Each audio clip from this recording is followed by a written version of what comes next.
Hola, muchas gracias por acompañarnos el día de hoy. En esta cápsula trataremos de explicar el lenguaje democrático. Lo primero que nos viene a la mente cuando hablamos de lenguaje democrático son muchas ideas, tanto políticas como pueden ser de lenguaje inclusivo o lenguaje de género, pero el lenguaje democrático no está guiado precisamente para que sea un lenguaje en este sentido. El lenguaje democrático tampoco es algo que hayamos inventado en el país. Este lenguaje tiene diferentes aristas en todo el mundo. Tiene también su origen en otros países del mundo, en los cuales se dieron cuenta que es necesario hablar en una forma clara y sencilla. Para esto, el lenguaje democrático en otros países tiene otros sinónimos. Algunos sinónimos que se destacan es que se llama lenguaje democrático, lenguaje ciudadano, lenguaje llano, lenguaje liso, lenguaje claro, sencillo, planeado, administrativo, Plan Language Moment. En Suecia también tiene un nombre, y el lenguaje administrativo anquiaro. Es decir, a lo largo de todo el mundo existe esta tendencia por hablar claro y de forma sencilla. ¿Y de qué nos viene esta idea?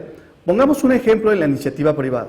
Cuando ustedes llegan con un estado de cuenta bancario y les llega un rubro que dice, les vamos a cobrar una comisión por F034, y ustedes al ver este rubro que les están cobrando el banco, se preguntarán, ¿y ese rubro qué significa? Bueno, lo que ustedes hacen es que se va al banco, se pregunta a qué se refiere ese rubro, se firman en la fila del banco para ver específicamente a qué se refiere ese rubro, y ya cuando llegan a la caja les dicen, no, ¿saben qué? No es en este banco, tiene que usted ir al banco donde usted abrió su cuenta. Entonces ustedes se trasladan nuevamente, hacen el mismo procedimiento, se forman en la fila del banco, y llegan ahí y otra vez les dice la cajera, ¿saben qué? Esto lo ve el gerente. Esperan a que el gerente los pueda atender, y ya que están con el gerente les dice, bueno, esto lo pueden atender por teléfono.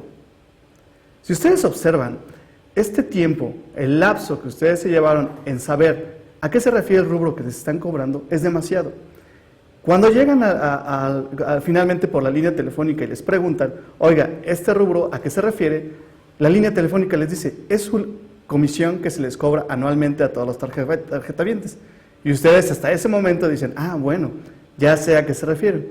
Pero toda esta gestión, todo este traslado, todo este tiempo innecesario, pudo haberse concretado con una sencilla razón, hablar claro. Si en el estado de cuenta lo hubieran puesto, este rubro se refiere a el cobro de su comisión anual, ustedes se habrían evitado todo este traslado a que me refiero, ¿no? Bueno, precisamente en el mundo se dieron cuenta que este tipo de lenguaje no ayuda, no solamente a los ciudadanos, no solamente a las personas en general, sino a los ciudadanos, y más aún al contacto que tiene el gobierno con los ciudadanos.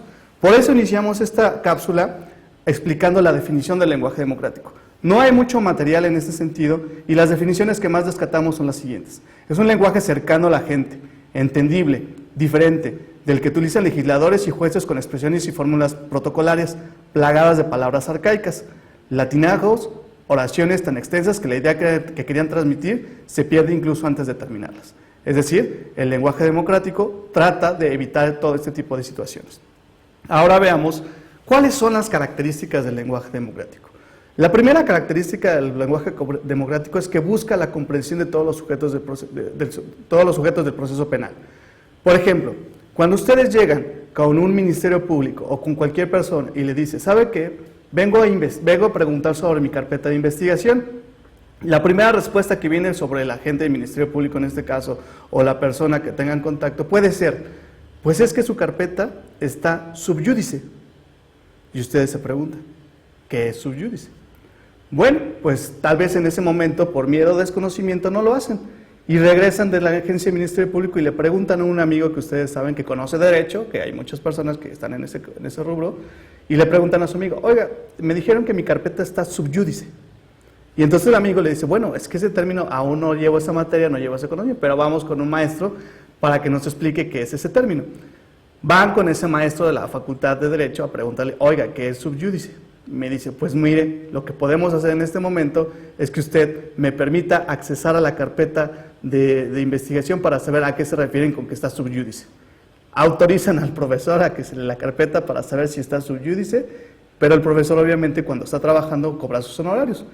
Entonces, no sé la cantidad aproximadamente que le hayan cobrado honorarios, y el profesor se autoriza en la carpeta de investigación para ver de qué se trata el término subjúdice.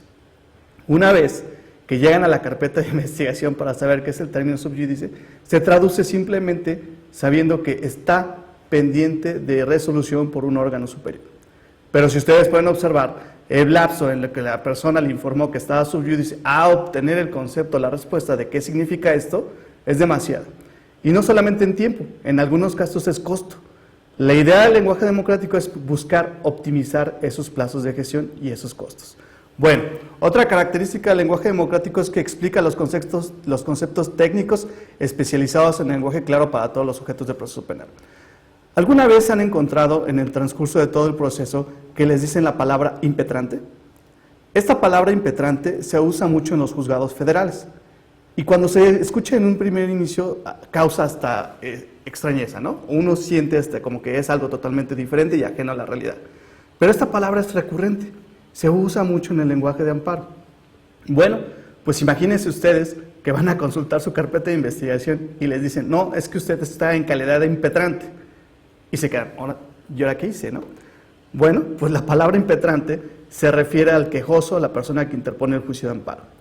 Es decir, si tratamos de usar lenguaje complicado y confuso, esto va a impedir que la comunicación sea directa, lo que también da un falso entendimiento de lo que está pasando y en consecuencia una desvinculación de la ciudadanía con lo que queremos saber, ¿no?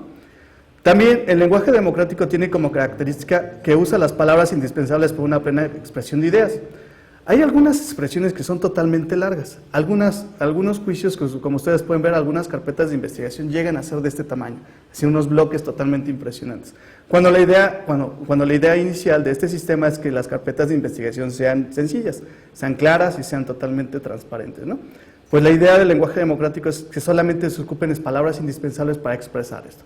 Por ejemplo, cuando se cita un fundamento, es recurrente que todos los ministerios públicos o los jueces citen todas las leyes correspondientes, toda la jurisprudencia correspondiente y además la agreguen a la carpeta de investigación o a la sentencia en estricto sentido.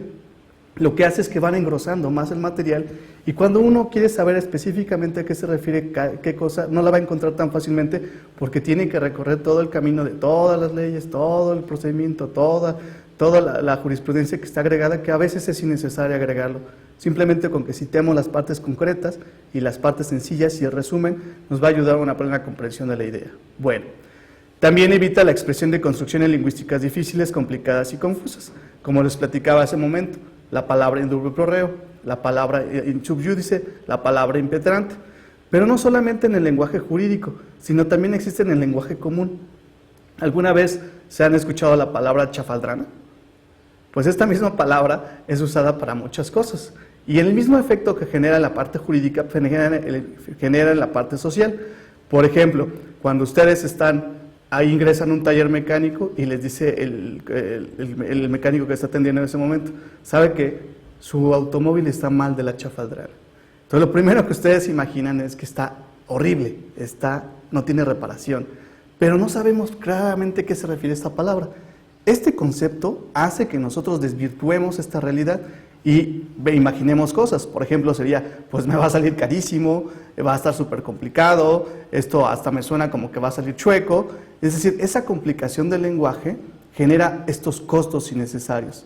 No solamente en el lenguaje ciudadano, no solamente en el lenguaje del gobierno, no solamente en el lenguaje jurídico, sino en general. La idea del lenguaje democrático, como su nombre lo dice, es que sea a la mayoría de la gente que pueda comprender este tipo de lenguaje. Bueno, entonces tratar de evitar esas palabras que no son comprensibles o que nos desvirtúan de la realidad y que nos hacen imaginar cosas que a lo mejor no son ciertas. Es el mismo caso, regresamos a lo de la carpeta de investigación. Cuando le preguntan a la carpeta de investigación, no, es que su carpeta está sub judice. La misma incertidumbre les genera que cuando ustedes van con un mecánico y les dicen, no, es que está mal de la chafaldrana. La idea del lenguaje democrático es eliminar estas barreras de comprensión y que sea más fluida la comunicación entre las partes. Otra característica del lenguaje democrático es que enriquece la comprensión del lenguaje. El lenguaje democrático no está peleado con que se quiten palabras del idioma, no está peleado con que se eleve la calidad del lenguaje. Por ejemplo, el lenguaje democrático está asociado a que se enriquezca este lenguaje. Y voy a regresar al ejemplo de que hablábamos de subjudice. Subyúdice se refiere a un aforismo en latín que significa que está pendiente de resolución por un órgano superior. Cuando va una persona a consultar su carpeta de investigación y le dicen, ¿sabe que su carpeta está subyúdice? Lo que nos lleva a la imaginación fue pues, que tiene, ¿no? Pero si el Ministerio Público en ese momento, o la persona que lo atiende, le dice, está subyúdice, significa entonces que está pendiente de resolución por un órgano superior, lo que nos da como consecuencia que ya sabemos que es subyúdice.